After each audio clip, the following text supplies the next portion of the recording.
The story follows Minjun, a young man plagued by weakness and severe poverty, making him a frequent target for bullies. Compounding his difficulties is his unrequited love for a wealthy girl, Yana, who harbors a deep disdain for him specifically because of his financial invisibility. This entire dynamic, however, is set to be overturned. A mysterious virus begins rapidly transforming people into flesh-consuming zombies, throwing the world into a post-apocalyptic chaos where survival is paramount. In this new reality, money becomes worthless paper. Ironically, Yana, the very girl who previously despised Minjun, finds herself desperately needing to stay close to him simply to stay alive. But to understand the context fully, the story first rewinds to the time before the outbreak. It depicts a standard summer morning within Minjun's apartment. He is deeply asleep, his computer still running from a late-night gaming session. His rest is shattered by the harsh ringing of his phone alarm.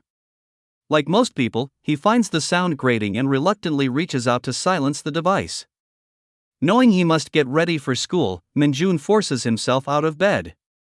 Venturing into the kitchen, he finds a note from his mother stuck to the fridge, indicating she has already left for work and he needs to sort out his own breakfast. Soon after, having changed into his school uniform, Minjun leaves his sparsely furnished, dimly lit apartment. Living in this less affluent area, his eyes are drawn to the imposing luxury skyscraper standing opposite his building. He can't help but feel envious of the young people residing there, contrasting their lives with his own difficult existence in what he perceives as the slums. Shaking off the feeling, he starts his walk towards Siangin High School. School life offers little respite for Minjun. He predictably encounters the resident bullies who single him out seemingly without cause. While Minjun suffers on the floor, the leader of this group, Park Songbin, an 18-year-old from second-year class 3, mocks him.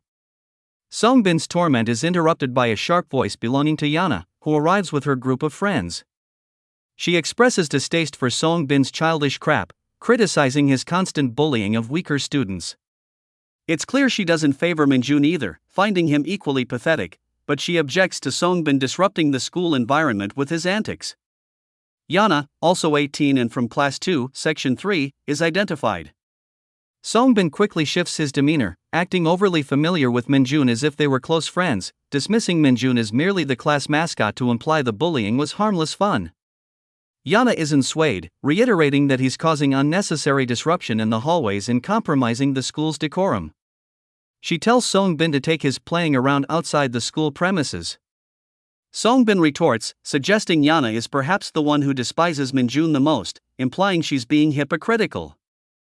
Yana defends herself, admitting she finds Minjun unattractive, ugly, but pointing out that, unlike Songbin, she doesn't physically assault him.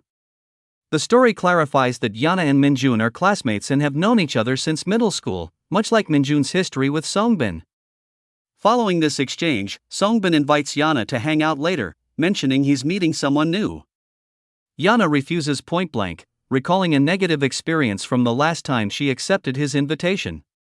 Apparently, they ended up at Minjun's semi-basement apartment, which she found repulsively smelly, messy, and an undeniable symbol of poverty. She declares she won't go through that again. Her high standards stem from her own affluent background. She lives in the very high-end apartment complex Minjun envies. Her parents are influential figures, a hospital director and another professional, meaning she was born into privilege. Yana is highly popular, frequently posting updates on social media and admired by many at school. She also excels academically, standing out for both her looks and her grades. There are even rumors she plans to move to the US the following year for her studies. Despite the seemingly perfect exterior, she possesses a significant flaw, an intense dislike for men she considers weak and financially insecure. Minjun, in her view, is the prime example of everything she detests. A flashback provides further insight into their history. Back in 8th grade, when they shared a class, Minjun gathered the courage to approach Yana. Her response was filled with disdain and annoyance. She viewed him as a smelly brat who followed her persistently like a bothersome mosquito, something she deeply resented. Even though their homes were in the same direction, she couldn't bear walking near him and demanded he take a different path to avoid his perceived smell. This incident left no doubt in Minjun's mind. Yana utterly loathed him. Regarding scents, Minjun himself noticed Yana always smelled pleasant, a fragrance he associated with wealth. Under normal circumstances, such humiliation would foster hatred in the recipient. However, Minjun's feelings for Yana remained unchanged, his loyalty was almost irrational. He continued to sit near her despite her relentless mockery and insults. This pattern repeated year after year, same school, same class, same unrequited crush. He never lost hope, although he did begin to question his own sanity, acknowledging that perhaps only a madman would continue to love someone who ridiculed him constantly. This encapsulates Minjun's daily reality: physical abuse from Songbin and emotional torment from Yana, the life of someone utterly downtrodden. Later, Minjun is seen with his two friends. Both are deep in conversation about anime, identifying them as otakus. The heavier-set friend seems particularly passionate about the subject, while the thinner one beside him, Bae Sounho, admits he hasn't kept up with recent anime releases.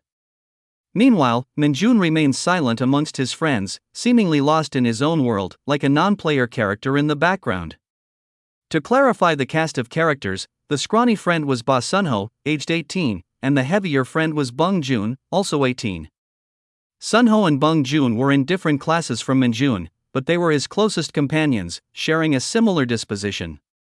The key difference was that they weren't targets of bullying like Minjun was, a fact that stirred envy within him. He reasoned that they were simply fortunate, while he was the one burdened with all the misfortune life had to offer. His introspection was broken when his friends inquired if he was interested in attending a Luminina concert. They offered to get extra tickets if he was keen.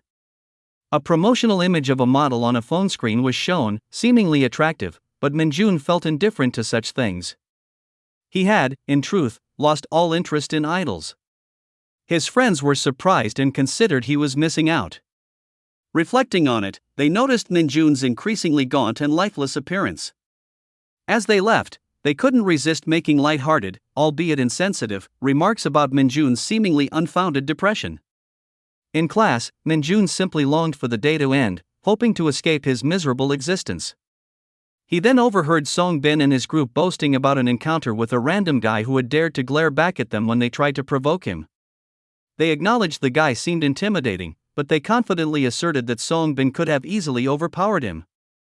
They revealed this individual had come from North Korea to South Korea, and they mocked him for supposedly abandoning his parents and fleeing to save himself. As they continued their derisive talk, the very person they were ridiculing, Kang Haekiel, appeared and overheard their conversation. Unsurprisingly, Haekiel was not willing to tolerate their insults. Songbin's ego was bruised by Haekiel's dismissive stare, prompting Songbin to grab Haekiel by the collar. However, Haekiel, unfazed by this aggression, calmly advised Songbin not to speak ill of others without expecting repercussions. Songbin refused to release his grip, but before the situation escalated into a fight, his lackeys intervened to calm him down. Eventually, Songbin let Haekiel go, but not without issuing a death threat. Throughout this confrontation, Minjun remained in the background, absorbed in his own thoughts about when he could finally escape the torment of school. When school dismissed for the day, Minjun began his walk home, his mind preoccupied. He was seriously contemplating dropping out of school, seeing it as his only viable escape from his wretched life. He was determined, there was no turning back. It was at this moment that Songbin and his gang intercepted him. They seemed almost pleased to see him. Songbin demanded cigarettes and ordered Minjun to ask a woman at a nearby convenience store to buy them, exploiting Minjun because they were underage. Minjun recognized this as another instance of Songbin's bullying and, finally, he had had enough.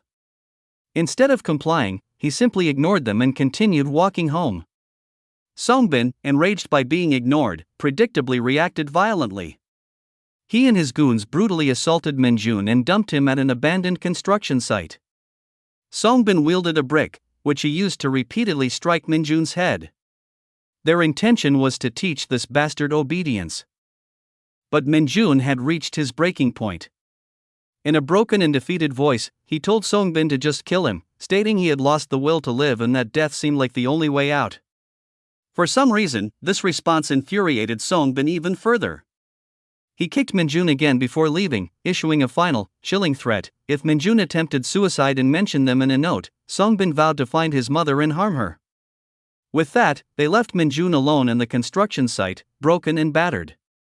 Dawn was approaching as Minjun staggered his way home. After all that had transpired, his only thought was a desperate wish for the world to end by the next day.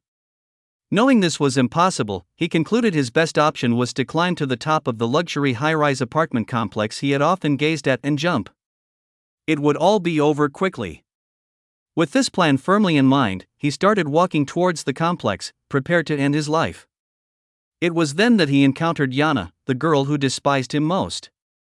She immediately expressed annoyance at his mere presence and demanded to know why he was loitering around her apartment complex, which was clearly not his home. Noticing his battered state, she dismissed the idea that he was there for a delivery, suspecting he was instead planning a burglary. She ended up reminding him just how pathetic she found him. Minjun reflected that this was precisely why he had come there, to end his suffering permanently. Yana, however, began questioning his bruised appearance, asking if someone had assaulted him. She expressed genuine anger that he never defended himself, simply enduring the beatings like a passive animal. After her lengthy rant, Minjun simply turned and walked away from the luxury apartment building. The entitled girl continued complaining about his apparent disregard, but eventually stopped, deciding to resume the conversation the next day. Later, Minjun returned to his own less than pleasant, cramped apartment. Seeking an escape, he switched on his PC, put on his headphones, and immersed himself in video games. Reflecting on the earlier encounter, he conceded that Yana hadn't been entirely wrong. Perhaps he did deserve her harsh words. This realization solidified his decision: he would not return to school ever. Starting the next day, he planned to find employment and contribute to his mother's household expenses. As night fell, Minjun was still engrossed in his first-person shooter game, mowing down virtual waves of zombies. Suddenly, his friends announced via chat that they were logging off. This struck Minjun as odd, given it was only 10 p.m., leaving 2 hours until midnight. His friends then reminded him about the breaking news concerning the outbreak: the outside world was descending into chaos. Just then, Minjun heard disturbances outside his apartment. He cautiously approached the front door as someone began knocking insistently. Checking the peephole first, he saw one of his upstairs neighbors, voice trembling, asking to be let in. Minjun initially assumed the man was drunk again. Tragically, the man at the door was no longer just his neighbor. Minjun made the critical error of opening the gate. The first thing he noticed was the man covered in blood, sporting a horrific wound across his abdomen. Even then, Minjun's initial thought was that the man was severely injured, and he considered calling emergency services. But then, the zombified man emitted a terrifying screech and lunged at Minjun. They both tumbled down, the zombie pinning him. Minjun, realizing the man was utterly deranged, finally managed to kick him away. He scrambled back inside and secured the door, his heart pounding, breath coming in ragged gasps, legs trembling uncontrollably. It was clear this was not his neighbor acting normally. He grabbed his phone to contact the police, but found no signal. It was then he saw the flood of emergency alerts on his screen, reporting unknown attacks occurring in Seoul and other unspecified locations. The alert strongly advised everyone to remain indoors for safety. Simultaneously, the sounds of chaos intensified just outside his basement window. Opening it slightly to peek out, he witnessed a scene of pure horror, people violently attacking each other. He even spotted his zombified neighbor still roaming the street, contributing to the mayhem. A sudden wave of worry for his mother washed over him. He tried calling her, but the lack of connection persisted. As the night wore on, Minjun extinguished the apartment lights and huddled in a corner beneath his blanket. He repeatedly tried to connect to any network, but failed: no signal, no updates. Desperate for information, he turned on the television. A news anchor reported on a series of brutal attacks, described as murders, being carried out by unidentified civilians nationwide. The government labeled it an act of indiscriminate terrorism, claiming they were investigating the cause and perpetrators, but offered no concrete details. The anchor repeatedly urged citizens to stay indoors, lock their doors and windows, and avoid all contact with the outside. A subsequent update delivered more grim news: Busan had also fallen. Similar violent incidents were erupting not only in major cities like Seoul, Busan, and Incheon but also in smaller towns. Although police and military forces were being deployed, the situation appeared to be spiraling rapidly out of control. Minjun felt overwhelmed by hopelessness as wave after wave of terrifying news hit him. He was so stunned it felt like a waking nightmare. Based on the reports, it seemed the world had succumbed to a zombie apocalypse, a scenario he previously believed only existed in games and movies, too ridiculous to be real. Yet, everything he had witnessed firsthand corroborated the news. He craved answers, and hiding in his dim apartment wouldn't provide them. He resolved to secure the building's main entrance more effectively. Before opening his apartment door, he carefully checked the peephole for any lurking dangers. Seeing the coast was clear, he cautiously stepped out. Ascending the stairs to the ground floor, he was struck by the eerie silence. Reaching the building's main door, he peered outside and spotted a lone zombie wandering the street. He quickly shut the door and engaged every lock. His next thought was to check upstairs for survivors. However, the profound silence suggested the upper floors were empty. For the moment, he decided against risking an exploration, opting to wait until morning. He held on to the hope that police or military would eventually arrive to rescue them. He tried the TV again, hoping for updates, but the broadcast signal died before anything significant could be conveyed. With no other options, he lay down, attempting to sleep. But sleep wouldn't come. The horrific events kept replaying in his mind. More than anything, an unsettling realization crept in. Just the previous day, he had wished for death because life felt unbearable. He had even wished for the world to end. Now, it felt as though his wish had manifested, but it hadn't made his life easier. Instead, he was now fighting simply to survive. It didn't require much thought to understand that fundamentally, nothing had changed. It was hell before, and it was hell now. Consequently, the zombies and the apparent end of the world didn't terrify him as much as they might have otherwise. His life had already reached rock bottom.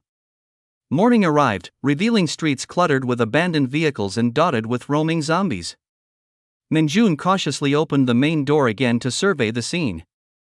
The air itself felt wrong, thick with the metallic stench of blood, so overpowering he slammed the door shut and resecured the locks. Venturing outside without preparation would be suicide. He returned to his kitchen to take stock of his supplies.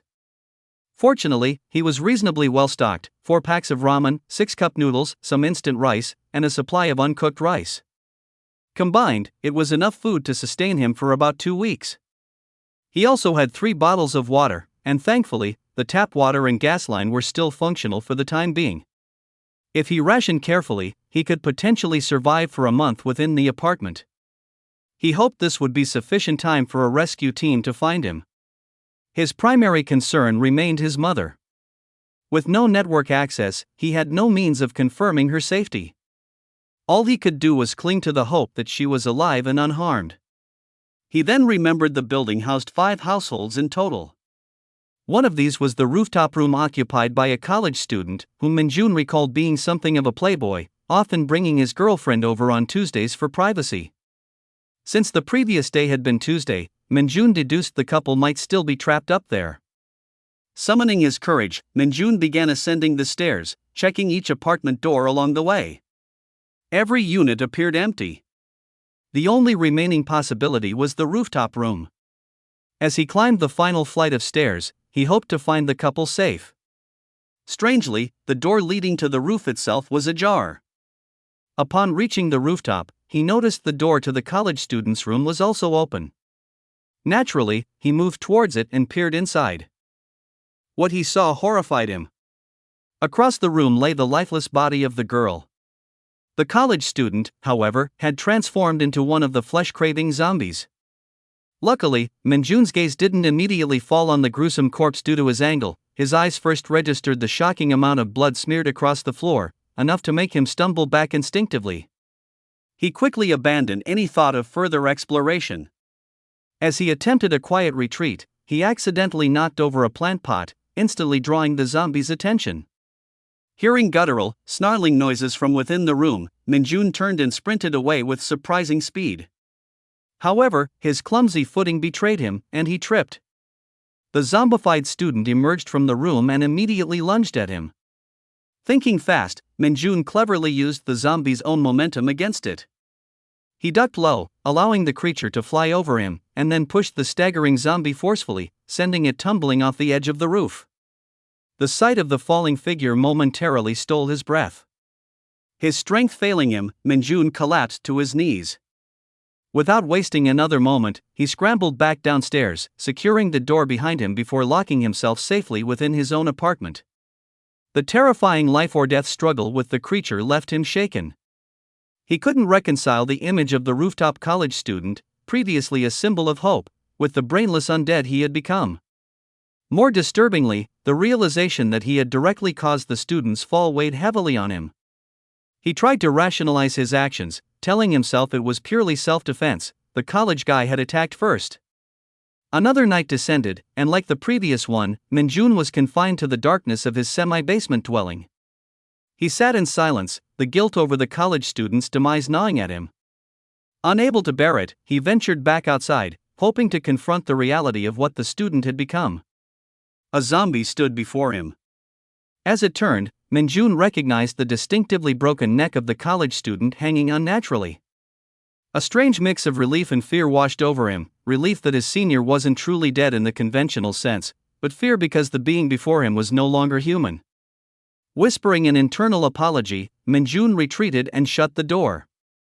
This encounter cemented the harsh truth: these individuals were now simply zombies. The following day marked the third since the apocalypse began. Minjun prepared a meal in a hot pot, strategically using ingredients that required cooking while the gas supply lasted. His plan was to save the pre-packaged food for later. A persistent thought echoed in his mind: waiting passively for rescue was foolish. If his food ran out before help arrived, he'd be finished. He felt a sliver of relief knowing his building seemed clear of zombies, the only one having been the rooftop student who was now outside. To potentially signal rescue teams or other survivors, he considered lighting a fire on the roof. Moreover, he began seriously contemplating leaving the apartment building altogether. Having already resigned himself to death just days before, the prospect of dying outside no longer seemed daunting. Surviving 2 near-death encounters had paradoxically boosted his confidence. He felt capable of facing these monsters if necessary. The zombie-like figures didn't instill the same terror in him anymore. Suddenly, his phone rang, an almost miraculous occurrence. It was his mother. He answered instantly. His concerned mother inquired about his safety. He assured her he was alone and safe inside his apartment, then asked about her location. She explained that she had encountered the military during the evacuation 2 days prior and was now safe in a shelter in Songnam. She told him not to worry and promised to request a rescue team be sent for him. Their brief conversation ended abruptly as the signal died again. Nevertheless, hearing his mother's voice and knowing she was alive brought Minjun immense relief. Unexpectedly, messages started coming through on his phone. They were from his 2 otaku friends, Sunho and Bung Jun. The fact they could text meant they were alive and presumably safe in their homes. Their light-hearted tone, cracking jokes amidst the chaos, suggested they were perhaps too comfortable, or maybe found strength in humor. Since his friends lived near each other, Minjun guessed they had likely managed to support one another through the initial outbreak. Including them, he had now confirmed the survival of his mother and his 2 friends. There was still one person whose fate remained unknown, the one occupying his thoughts despite everything: Yana, the girl who constantly belittled him. Of everyone he knew, she lived closest to his apartment. Yet, he doubted she would ever willingly return to his place, recalling her intense dislike for it during her last visit. A flashback illustrated this. Song Bin and his cronies were lounging around Minjun's apartment. One of them had invited Yana over, mischievously neglecting to mention it was Minjun's home, the home of someone she openly despised. They found the situation amusing, while Minjun was internally panicking at the thought of her arrival. When Yana finally showed up and saw the cramped, messy space, she literally froze at the threshold. She visibly hesitated, reluctant to step foot into such a dirty and cheap place. Ultimately, she turned and left without even entering, citing the disgusting smell of cigarettes and the sticky, musty floor. She expressed annoyance that they hadn't warned her it was Minjun's place. The incident left Minjun devastated. Her disgusted reaction hurt him more than the bullies occupying his home. Back in the present, sitting on his toilet, Minjun found himself genuinely curious about Yana's fate. He reasoned that even if she had turned into a zombie, it wouldn't completely break his heart. He recalled Yana's father was a hospital director, speculating that he might possess knowledge about the virus, potentially even contributing to finding a cure. He quickly chastised himself for worrying more about her survival than his own. Given her affluent background, she might have already escaped to safety. Just then, a familiar voice called out his name from outside. Hearing it sent a wave of unease through him. The voice persisted, pleading for him to open the door. He finally recognized it. It was Yana, calling to him from outside his window. She was trying to keep her voice down, but it was enough to attract nearby zombies, who began converging on her location. Seeing the undead rushing towards her, Yana grew desperate, yelling for Minjun to open the door. He quickly unlatched it, pulled her inside, and slammed it shut again. Yana was utterly terrified, drenched in sweat and struggling to catch her breath. No matter how deeply she inhaled, she couldn't calm her racing heart. Worried, Minjun asked if she was okay, simultaneously confused about why she had sought refuge specifically at his apartment. Without explanation, she suddenly grabbed his shirt and embraced him tightly, leaving Minjun completely stunned and speechless. As she clung to him, he finally managed to ask what had happened and if she was all right. Yana pulled back, thanking him sincerely, the kindest she had ever been towards him. She admitted that without his intervention, she would have been overwhelmed by the zombies. Her unexpected gratitude left Minjun flustered, though he managed to express his relief that she was safe. Looking around, Yana noted Minjun was alone. He explained his mother had left before the outbreak and hadn't returned for 3 days, but thankfully, he had confirmed her safety at a military-run shelter. Hearing this, Yana expressed relief. Since they were discussing parents, Minjun inquired about her family. Yana stated her father was alright and hiding somewhere safe. She showed a flicker of concern for her mother but quickly masked it, claiming both parents were fine. Changing the subject, she asked for water, explaining she hadn't drunk anything for days, and also requested a phone charger. Time passed, but a new complication arose. Yana consumed water at an alarming rate, rapidly depleting Minjun's carefully rationed supply. He grew concerned. If the running water stopped, they would be in serious trouble. However, he also understood her desperation, having just escaped a zombie attack to reach his apartment.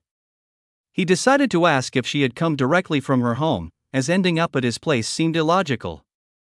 Yana revealed she had been surviving outside on her own for the past 3 days, unable to even reach her own house. This shocked Minjun. She recounted their conversation 3 days prior, explaining that she went out afterwards to pass the time when the chaos erupted. Amidst the panic and fleeing crowds, she had hidden in a nearby stairwell. She waited anxiously for rescue, but no one came. Minjun was amazed she had survived alone and defenseless outside for 3 whole days. Fortunately, she found an unlocked door off the stairwell leading to a small meeting room, which became her temporary shelter. Her only resource there was a water jug, which sustained her. By the 3rd day, exhausted and running low, she knew she had to find food and water. She ventured out, hoping to make her way home and possibly encounter police. Instead, she found a horrifying reality: undead monsters consuming flesh and killing survivors indiscriminately. Her direct path home was blocked. She attempted an alternate route through an alleyway towards her neighborhood, realizing it passed near Minjun's area. Unfortunately, this path was also obstructed by zombies, making undetected passage impossible. Despite the danger, she mustered her courage and made a run for it. During her desperate flight, she remembered Minjun's apartment location vaguely from her previous unpleasant visit. She clung to the hope that Minjun, having presumably made it home safely 3 days ago, might still be alive. Skillfully evading the undead, she didn't know what else to call them. She finally reached the vicinity of his apartment complex. Minjun was astonished by her bravery and the bold decisions she had made to survive. Yana, in turn, expressed her immense gratitude, acknowledging that finding him home had saved her life. Feeling grimy, Yana announced she wanted to take a shower, asking if the water was still running. Catching an unintentional glimpse of her sweaty state, Minjun awkwardly offered her a change of clothes. Yana completely misinterpreted his offer, immediately launching into a physical assault, kicking him repeatedly while calling him a loser and other insults, demanding to know what he was implying. Poor Minjun was left reeling, clueless as to what he had done wrong. Despite her outburst, Yana, now tired, politely asked for permission to use the shower. Minjun, stumbling over his words and still confused by the beating, agreed. While Yana showered, Minjun fell into deep thought. Before her arrival, he had resolved to venture outside alone.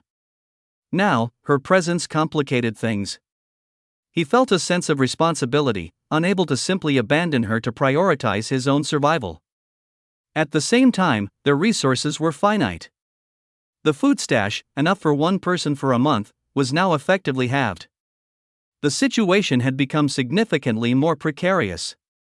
Amidst the grim reality, a part of him found the entire situation surreal. The affluent, disdainful Han Yana willingly showering in his impoverished apartment felt as unbelievable as the zombie apocalypse itself, especially recalling their starkly contrasting interactions at school. He remembered her icy indifference before, how she wouldn't even make eye contact, treating him like a mere insect, an eyesore. Minjun was jolted back to reality when Yana requested clothes from him, needing a fresh set after wearing the same outfit for 3 days. Eager to comply, he scrambled to find something, asking what kind of clothes she preferred. Yana, however, had no fashion aspirations amidst a zombie apocalypse, content with whatever he offered. She casually called him a short king in the process, a stray insult for no apparent reason. As Minjun presented his clothes, he felt a bit self-conscious. Yana immediately wrinkled her nose, finding the smell repulsive and requesting something else. Unfortunately, all his clothes carried the same scent, rendering the choice meaningless. Donning the new outfit, Yana grimaced at the unbearable smell, hoping to endure it until her own clothes dried. She advised him to wash them properly, remarking that the rumors about unhygienic single men were clearly true, especially given her heightened sensitivity to smells. She laughed, seemingly amused by the triviality amidst their dire situation. Minjun, perplexed, wondered if she had lost her mind, worrying about smells during a zombie apocalypse. Outside, zombies groaned and rampaged, but inside Minjun's apartment, they had just finished eating. Yana, shifting to more practical matters, inquired about their plan, assuming someone would eventually rescue them if they waited long enough. Minjun revealed his pre-Yana plan, to relocate the next day. Yana scoffed at the idea, deeming it stupid to abandon their food and water supply. She was still shaken from her near-death experience reaching his apartment and didn't want to risk stepping outside again. Minjun clarified he wasn't suggesting leaving now that they were together, agreeing they should initially wait for rescue, aligning with Yana's preference. However, he gently raised the concern of dwindling resources. Yana seemed confused, her logic unclear. Minjun explained his idea. They could cautiously explore the upper floors of their building, scavenging resources from unoccupied apartments to increase their chances of survival. He acknowledged the risk of encountering zombies, as only the rooftop was confirmed safe. If their supplies ran out, venturing out would become unavoidable. Yana recoiled in horror, vehemently rejecting the idea. Despite Minjun's attempts to reason with her about the necessity of such measures in their situation, she refused to consider such bleak possibilities. She accused him of advocating for going outside because he hadn't personally witnessed the current state of the world, the hordes of zombies mindlessly attacking any living human. Minjun countered that her own journey to his neighborhood was a testament to the possibility of navigating zombie-infested areas. If she could travel a kilometer through zombies, perhaps their chances weren't entirely hopeless. Yana was taken aback by his newfound assertiveness, a stark contrast to his usual timidity. Minjun emphasized the grim reality, they were facing zombies, and he knew firsthand that a single bite meant certain zombification. However, he confessed his own life held little value to him, the fear of death was minimal. Even if things went terribly wrong, it wouldn't be a significant change from his current misery. A surprisingly bleak and honest confession. Instead of offering comfort, Yana focused solely on her own concerns, declaring she didn't want to become a zombie and still intended to pursue her education abroad, a ludicrous ambition given the circumstances. Minjun shifted the conversation back to practicality, reminding Yana of her impressive survival due to avoiding direct zombie contact. Perhaps that should be their primary strategy. He pointed out that not all zombies were fast, some were slow-moving, injured, or even immobile. Even the faster ones were slower than a normal person, suggesting they had a reasonable chance of outmaneuvering them. To illustrate, he likened the situation to a game of tag, suggesting it might inject excitement rather than fear. Yana stared at him, deadpan, incredulous that he was casually comparing a zombie apocalypse to a game. Dropping the levity, Yana declared she was exhausted and wanted to sleep. She had been sleepless for days. Minjun gathered blankets and casually began setting up their sleeping arrangements together in the main room. Yana eyed him suspiciously, ordering him to sleep near the bathroom. Minjun protested, reminding her it was his apartment and he preferred not to sleep by the bathroom door. Seeing she couldn't argue, Yana relented, acknowledging she was in a stranger's home and agreeing to sleep near the bathroom instead. Her next words were even more absurd. She casually mentioned she might just sleep outside in the stairwell. Minjun, confused, tried to dissuade her, but Yana retorted that it was his place, so he should sleep comfortably. Minjun insisted he didn't want her to go outside. Yana laughed, amused that he had taken her joke seriously. She clarified she was fine sleeping in the kitchen. They bickered back and forth, but ultimately, Minjun lost the petty argument and ended up near the bathroom door anyway. He was still grateful for the relative safety of shelter, that was paramount. And while he appreciated Yana's presence, he couldn't help but think she was incredibly talkative. The night continued, punctuated by the zombies' incessant groans outside. Yana, still on edge, couldn't sleep.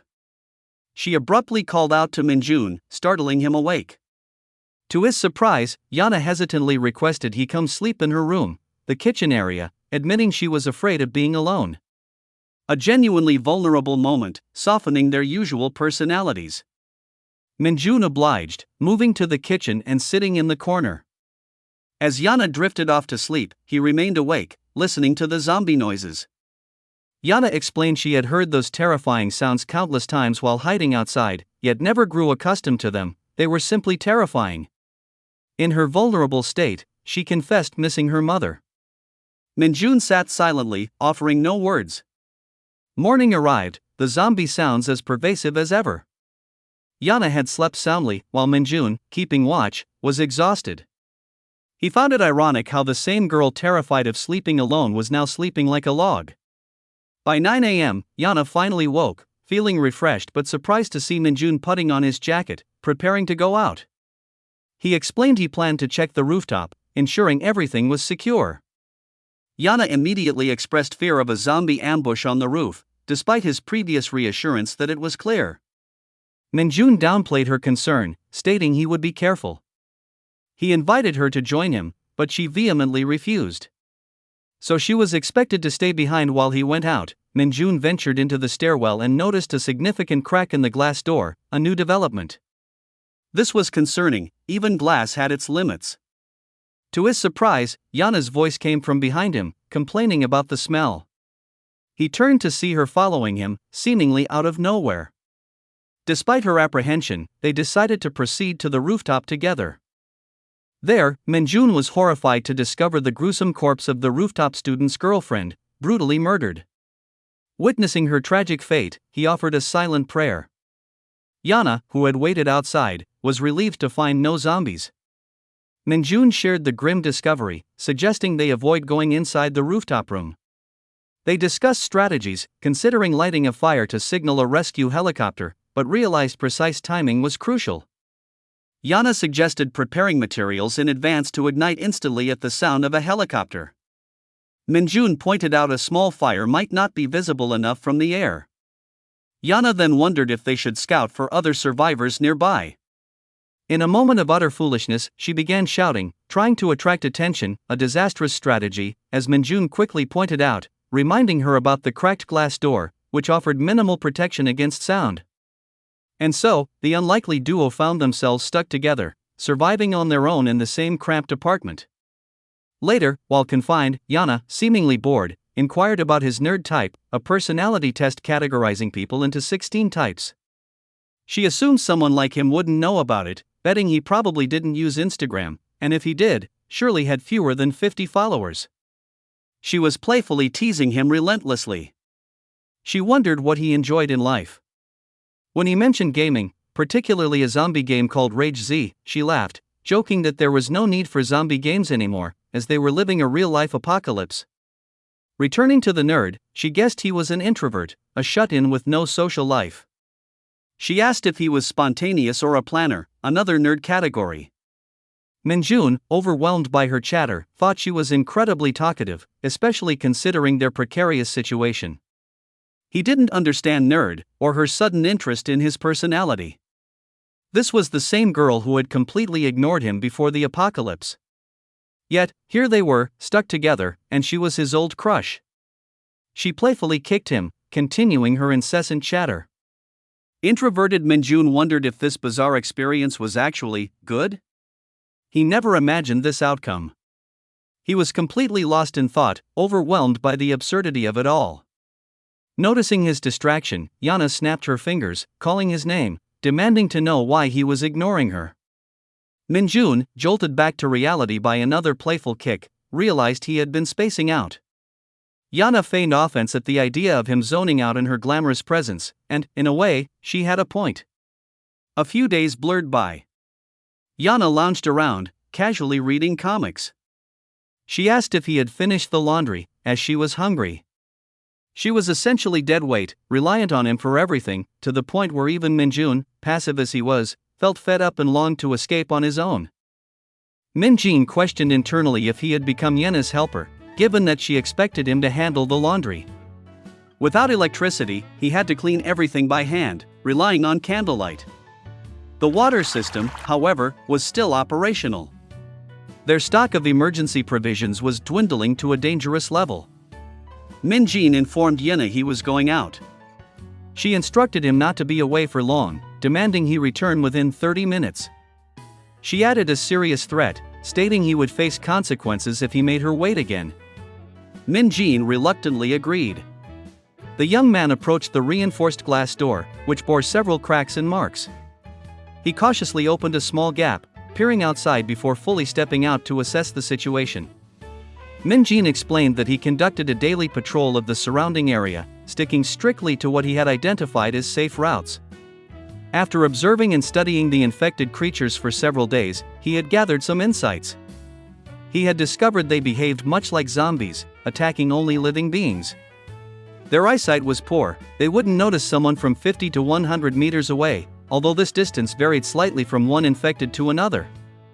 Responding to Minjin, Yena pointed out their extreme sensitivity to noise, emphasizing the critical importance of maintaining silence.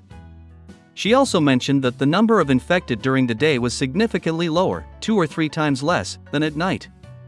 She continued, suggesting they seemed to seek out shaded areas during daylight hours, perhaps disliking direct sunlight.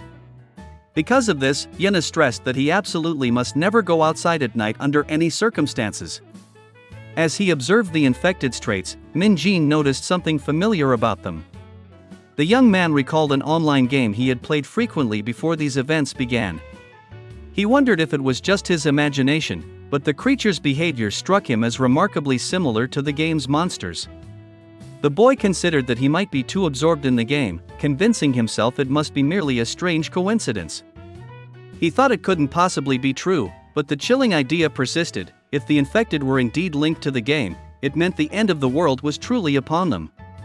The following day, the building's front door was shown with its glass shattered, a clear sign of the peril outside. Meanwhile, inside, Yena complained about having finished all her comic books, feeling incredibly bored. Checking the wall clock, she felt time was crawling by. The girl grumbled about the delay, thinking that jerk young Minjin was late returning again. She speculated that he was paying less attention to her instructions lately and perhaps needed to be trained better. Suddenly, the familiar sound of a helicopter resonated once more, prompting her to wonder about its purpose. Another day dawned, and from a distance, the city appeared calm, yet an underlying tension lingered. Time passed slowly. The clock already indicated nearly 4:30 in the afternoon. Alone in the apartment, Yena began to show visible signs of worry over Minjin's prolonged absence. In her thoughts, she cursed him, questioning why he hadn't returned home yet. More than an hour and a half had gone by. The girl paced nervously, imagining the worst possible scenarios.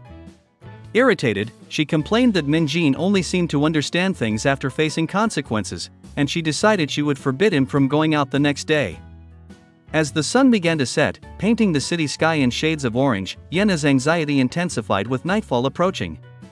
With a voice trembling, she silently pleaded for young Minjin to be unharmed. The candle continued to burn, a reminder to Yena that more infected creatures emerged after dark. Curled up in a corner, she quietly begged for the boy to come back home soon. The fear of being left alone consumed her, and she desperately pleaded not to be abandoned there. Suddenly, a noise at the door caused Yena to quickly lift her head, startled. The door opened, and Minjin entered, panting. He called out to Yena, urging her to look at something. The boy seemed surprised, perhaps confused, by whatever he had discovered upon his return.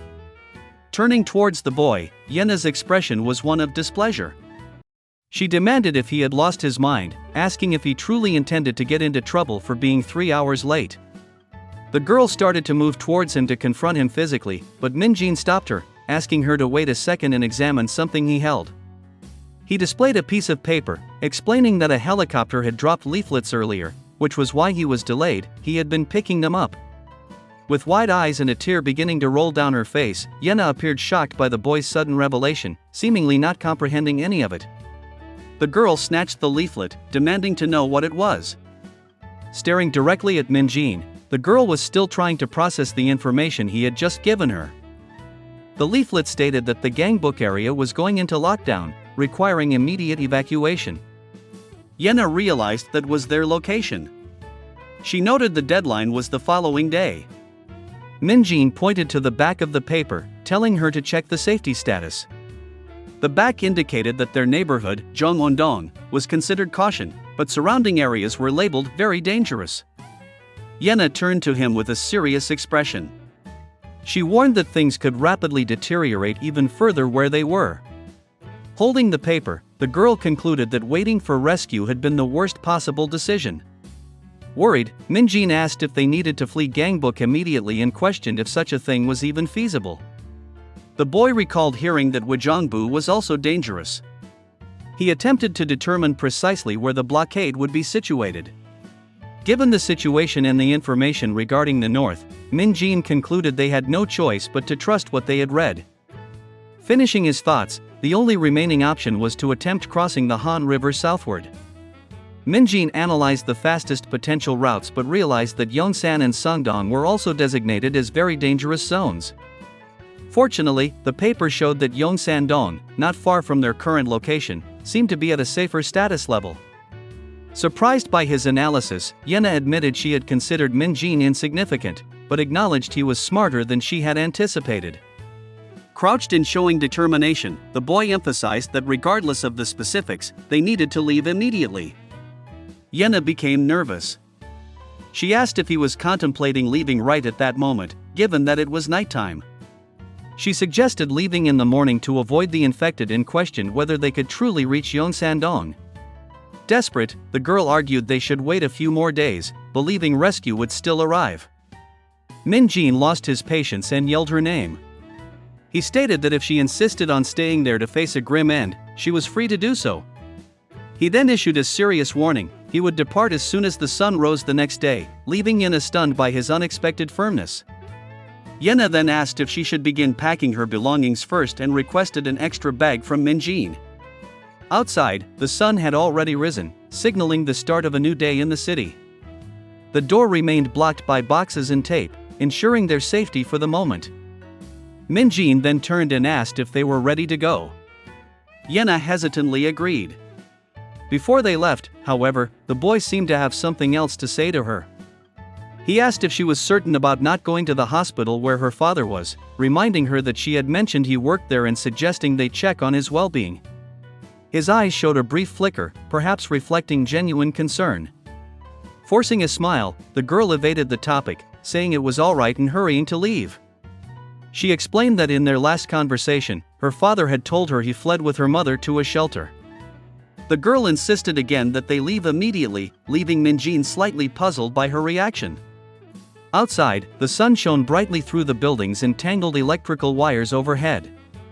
Cautiously, Minjin stepped out first into a dirty alley marked with red stains on the ground. Peeking around a corner, he spotted one of the infected creatures stumbling in the distance. Quickly, the boy gave a thumbs-up signal to Yena, who was right behind him. The scene shifted to a devastated street, showing an overturned ambulance, scattered bodies, and red stains indicating the chaos that had unfolded. Cautiously, Minjin and Yena crept through the destroyed street.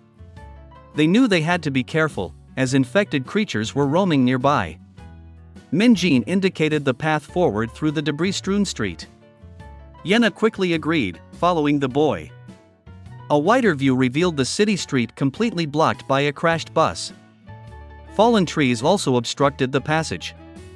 In detail, the bus's broken, blood-stained window contrasted starkly with the horrific scene. Minjin reflected that moving around felt easier now. He admitted to having been very scared before and warned Yena about avoiding dark places. The boy explained that there typically weren't many infected where the sun hit strongly, but cautioned that this didn't mean they never attacked in such areas. Yena asked if their destination, Yongsan-dong, was still a long distance away. Minjin requested her patience while she complained about not having a bicycle. Minjin agreed that transportation would be helpful, but without communication, acquiring it was difficult. He also wondered why all the bicycles seemed to have vanished from the area. Sweating and clearly fatigued, Yena requested a 5-minute break. She felt they were walking too quickly. The girl insisted, stating her legs ached terribly from the walk. Minjin merely watched her silently for a moment. With a touch of irony, Minjin suggested they stop for coffee and simply continued walking. Yena remained behind, irritated, calling him a bastard. Yena complained that he was now starting to annoy her and threatened him with what would happen when they reached their destination. Minjin simply told her to stay quiet to avoid attracting zombies again. A more distant shot showed the buildings of the silent city. Only their footsteps faintly echoed through the empty streets. Focusing on their feet as they walked, Yena asked once more how much longer the journey would take. Minjin confirmed they still had a significant distance to cover. Walking through the blocked street, Yena inquired if they were nearly at their destination. Minjin replied, "Not yet," and asked her to endure a little longer. As they walked, listening to Yena's complaints and evading dangers, the boy considered her requests. She asked for water, but Minjin refused, saying it was precious now. Getting closer, they saw a street entirely blocked by a truck and old furniture. "Do not enter" signs were clearly visible. The two stopped at the sight of the immense makeshift barrier obstructing their path. Minjin commented on the size of the barricade that had been constructed there. The boy identified the area as Yongsan-dong and believed the blockade indicated it was a safer location. Yena expressed relief at the news. Excited, she asked if there might be survivors and suggested they quickly check. Minjin speculated that if there were survivors, they would likely be guarding the area. Minjin noticed the absence of infected and the lack of their usual foul smell. He began climbing the barricade, instructing Yena to remain alert. Already on the other side, Yena called to Minjin, pointing to a spot. She suggested they rest there, as she was extremely tired from walking, but he refused. Annoyed by his refusal and a comment he made, the girl asked what he meant by saying she was exaggerating. Watching Minjin, who was already moving away after jumping over the barricade, Yena stood still, looking quite upset by his attitude. Moments later, the two stared at each other from opposite sides of the barricade, near some empty bottles on the ground. With tears in her eyes, Yena appeared shaken, recalling that they were back in a situation similar to one they faced earlier, referenced as Chapter 0. Minjin looked at her with a serious expression, perhaps processing her words or the gravity of the situation. Lowering her head, the girl apologized to him for her behavior or complaints. Surprised by the sudden apology, Minjin didn't seem to understand the reason behind it. Yena, with teary eyes, apologized again, her voice carrying the weight of the fear she felt at that moment. Terrified, the girl pointed behind her, screaming. Minjin turned his face with an expression of pure panic. A horde of blood-covered creatures ran towards them, their guttural screams echoing through the deserted street. Without a moment's hesitation, young Minjin firmly grabbed Yena's wrist to ensure they didn't get separated. Pulling the girl with him, the boy began running desperately away from the approaching imminent danger. They fled through the chaotic street, dodging obstacles. The infected continued their relentless pursuit right behind them. Yenna screamed in shock as she ran, unable to believe the supposedly safe neighborhood was so heavily infested. Ahead, they spotted a man hurriedly trying to block an entrance. He appeared to be a survivor. The man gestured frantically and yelled for them to quickly head in that direction, seeming eager to help. Minjin pushed Yenna towards safety but stated he would help the man close the door and block the passage. The girl was surprised to hear his name. Young Minjin yelled for Yenna to quickly hide inside.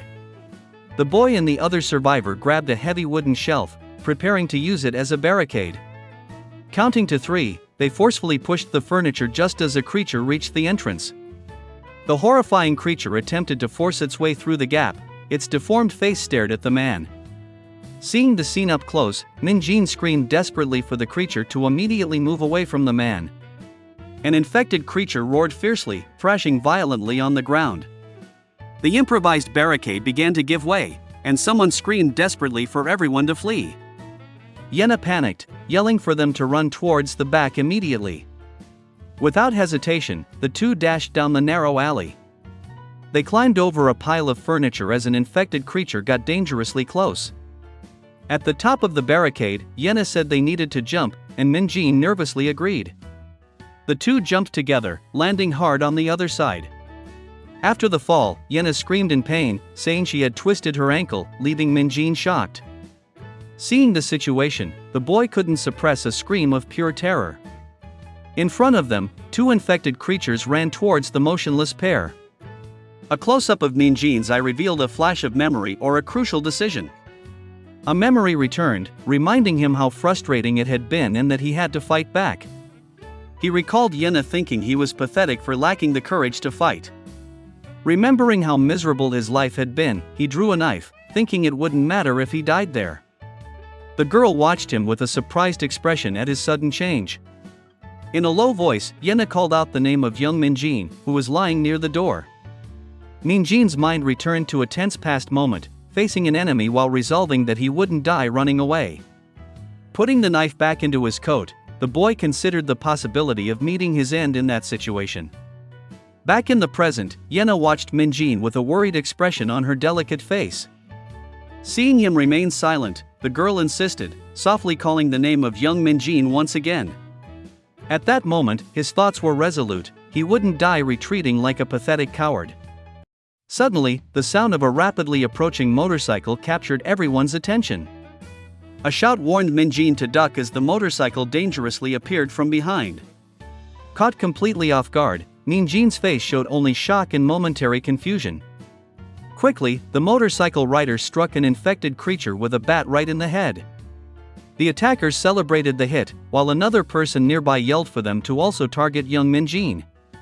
The attackers shouted harsh insults and threatened to brutally eliminate Minjin. With a sinister laugh, the attacker commented on the incredible impact, remarking how enjoyable it was to beat others like that. Turning, the attacker finally noticed Yenna standing nearby with a scared expression. Surprised, the attacker recognized her, calling Yenna by name and asking what she was doing there.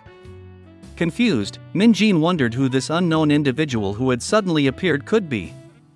Realizing who was approaching, Minjin thought to himself that he was completely doomed now. Holding a bat, Park Sangbin appeared. He called Minjin an idiot and demanded to know why he was with Yenna. Laughing slightly, Minjin regretted encountering someone he wished to avoid even more than the infected creatures themselves. In that tense moment, Sangbin noticed the knife in Minjin's hand and began mocking him, asking if he had planned to combat monsters with that. The bully then asked if the two had just coincidentally met, finding their pairing quite peculiar and amusing. The girl thanked the group, saying she would have been in trouble without their help. But Sangbin simply mocked her, claiming he had saved her life. Changing the subject, Sangbin invited Yenna to accompany him to a safe hideout where other survivors were gathered. The boy, Minjin, then questioned if that place was genuinely safe, while Sangbin assured her it was because there were adults there. One of Sangbin's friends mentioned that Gangbook was being sealed off, suggesting they should leave, but Sangbin declared it was too late in a suspicious tone. Sangbin offered Yena a ride on his scooter, which she accepted. Minjin asked where she was going, and the bully told him and his friend to use the kick scooter. Sangbin's expression suggested he might be planning something or concealing his true intentions from the group. Yena seemed somewhat pensive, perhaps suspicious of the situation or simply processing the recent events. Sangbin's friend asked if it was safe to bring Yena with them. Sangbin feigned surprise but agreed, leaving the girl confused. Sangbin dismissed it as nothing and quickly urged the girl to get on the scooter without providing any further explanations. Yena inquired about Minjin, wanting to know how they would bring him along. The other guy seemed surprised by the idea. The girl suggested abandoning Minjin, thinking he would only impede them and that they needed to conserve their food supply. Mockingly, the girl wished Minjin good luck surviving out there alone. With a small laugh, the guy with the bat decided they would take him, arguing that having one more person in the group wouldn't hurt. Watching everything, Minjin refused the offer. He stated he was not going with them, leaving the other guy confused. Minjin declared he would handle everything by himself. He mentioned that he had a specific destination to reach now. Yena showed concern about his decision and called his name. Her expression was one of distress. Ignoring her call, Minjin turned his back and started walking away from the group, heading his own way.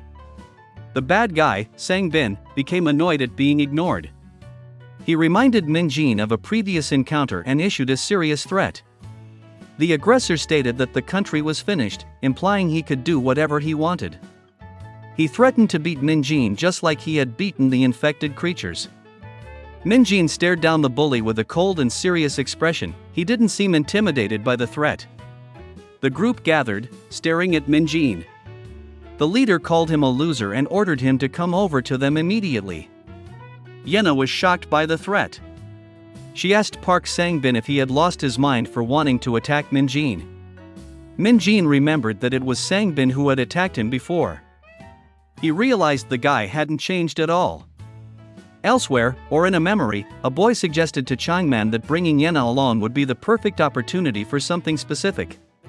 Still awake, Yena asked if Minjin had also seen the strange man who had been following them earlier. The boy wasn't sure who she was referring to.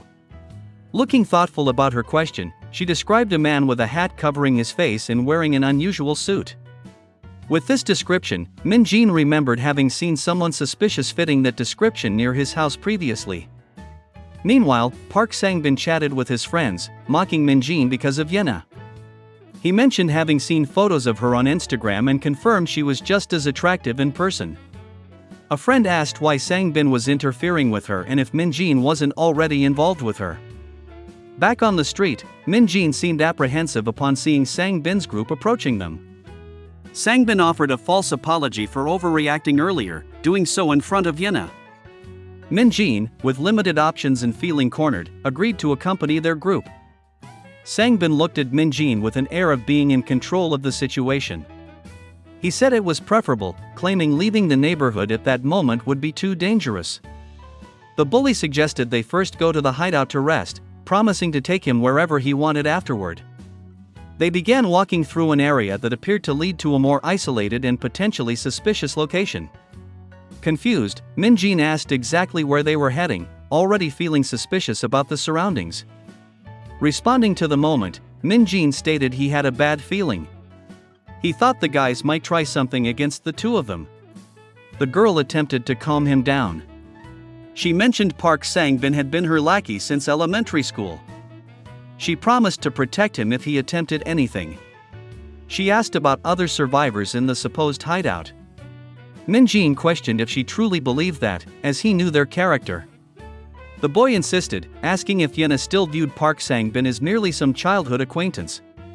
The girl's expression turned serious. It seemed Minjin's words made her reconsider her actual relationship with Sangbin. We saw Park Sangbin from behind, walking down the hallway with a bat in hand. Yena then called out loudly to him. Surprised, the group turned to face them. Yena awkwardly stated they were just returning to their own place now. The girl explained her plans. She had heard her parents were in the Uedo shelter, and she needed to go today before it was too late. Minjin was completely surprised by this news. He asked if there truly was a functioning shelter in Uedo.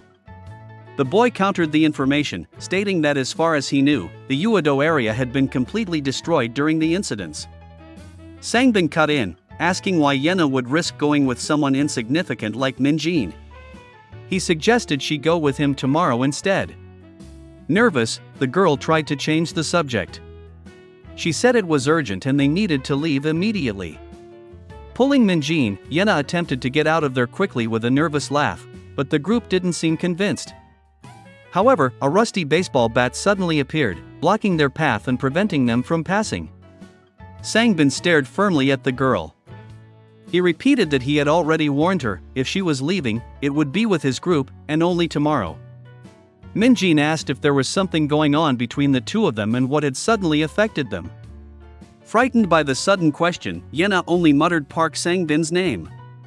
Clenching her fist, the girl said she would go with him and asked if Minjin was being serious. With an expression suggesting he had anticipated this, Minjin thought he had figured this outcome would occur. Agreeing, the boy suggested they just go along with Sangbin for now to talk. Yena seemed apprehensive. She commented that the sun would set soon anyway. Soon after, the three left the house and walked down an alley with Sangbin leading, holding a bat. Reaching their destination, Sangbin stopped and looked at a building under construction ahead. Minjin confirmed it was the correct location and noticed barricades on both sides meant to keep the infected out. Analyzing the makeshift structure, he thought it looked hastily assembled despite the effort put into it. Next to him, Yena remained nervous, looking at the building while a drop of sweat ran down her face. Noticing her nervousness, Minjin gently held the girl's wrist to reassure her. Looking at her, the boy told Yena not to worry about the situation. He then promised he would not leave her side, regardless of what happened there. A little calmer from his words, Yena still seemed tense about what lay ahead. Unexpectedly, Yena let out a loud scream. The girl confessed she had become really scared. Horrified, Yena saw the infected creatures outside. She asked if the place was safe and demanded Minjin do something. Getting closer, another person told Yena to relax. He assured her the infected would not be able to break in. The girl, however, did not calm down. She thought the barricade looked like it could collapse at any moment. Looking down from above, the group realized the seriousness of the situation. They were completely surrounded by infected creatures below. One of the guys complained about the improvised shelter. He then told everyone to climb a nearby ladder. Minjin understood the plan was to ascend to the second floor. He reasoned that if they pulled up the ladder, the infected wouldn't be able to climb. Wasting no time, Minjin began climbing the makeshift ladder. Soon after, Minjin reached the upper floor. He was followed by Yena and the guy who alerted another person, Hayoung, about their arrival. The trio entered a new makeshift room on the upper floor. Two other individuals were there, including a large man who was seated. The large man noticed their arrival. He loudly asked what was happening, mentioning the new guests. The boy explained they were from the same school and class. He asked the man if he had heard of Yena, which surprised him. Excited, the man introduced himself as Lee Banju. He said he had genuinely wanted to meet Yena and had even followed her on social media. The boy mentioned he had previously told Yena about Banju. The girl, however, didn't remember him and found him quite strange. Banju assured her the place was completely safe and told her to relax.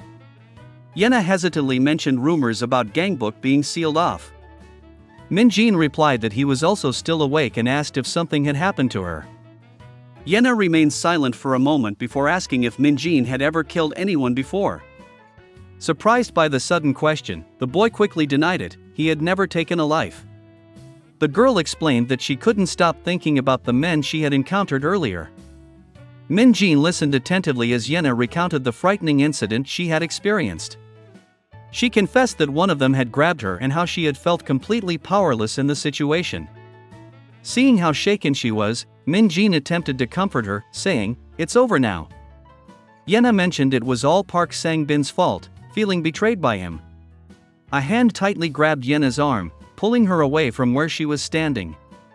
Turning around, Yena asked to speak with Park Sangbin for a moment, who ignored her. Impatient, Sangbin asked what she wanted. Yena asked him to stop and allow her to leave. The girl stated she honestly hadn't known it would be like this and disliked that kind of environment. She said she couldn't stay and didn't believe the story about the blocked bridge. Yena stated she was returning to where she had been heading before and turned to leave. When Yena called for Minjin to leave with her, Sangbin grabbed her arm, stopping her. Suddenly, a bully glared at Yena and aggressively asked if she thought she could just depart.